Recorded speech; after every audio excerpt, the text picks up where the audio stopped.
Well, it's time to go inside out with our NBA insider, Ian Begley, who joins us from Madison Square Garden. Ian, if this was a measuring stick game for the Knicks, they did not measure up to the Thunder. Knicks shot just 39% from the field, just 18 assists. Was this game more about how good the Thunder is, or was it just a bad night for the Knicks? To me, it tells you where the Knicks are and how far they need to go to be near the top of this league. And it was about the Knicks because you look at this Thunder team, we know where they are. They've been a great team for a while now this regular season. Knicks played them pretty tough in Oklahoma City last week. So you think, all right, the Knicks can make some adjustments and maybe get a game here at the Garden.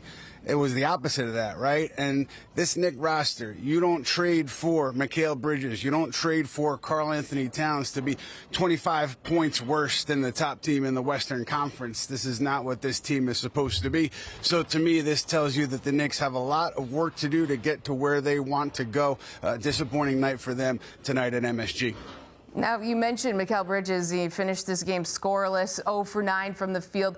What's the level of concern surrounding him after 10 points versus Toronto and now a goose egg Friday?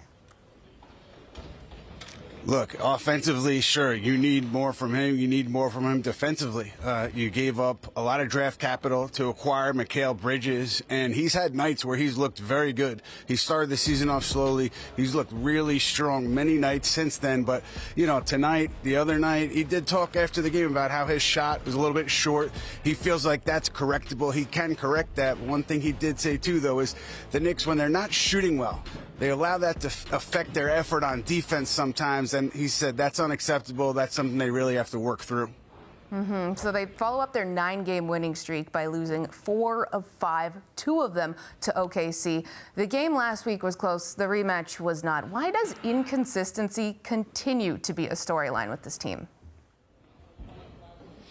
You know, you could chalk it up to them being a new group, but you look at this record, Julie, and what's alarming, or should be alarming, is that the Knicks are 1-6 against top 8 teams in the league if you include them in the top 8, and so that's not good. They're 0-5 against the top 2 teams in each conference. So they've gotten wins against bad teams, but you need to start beating some of these good teams if you want to be who you think you are, who you say you are. So again, Knicks have a lot of work to do here. The inconsistencies there, but this team should be better than it has been against the top teams in this league.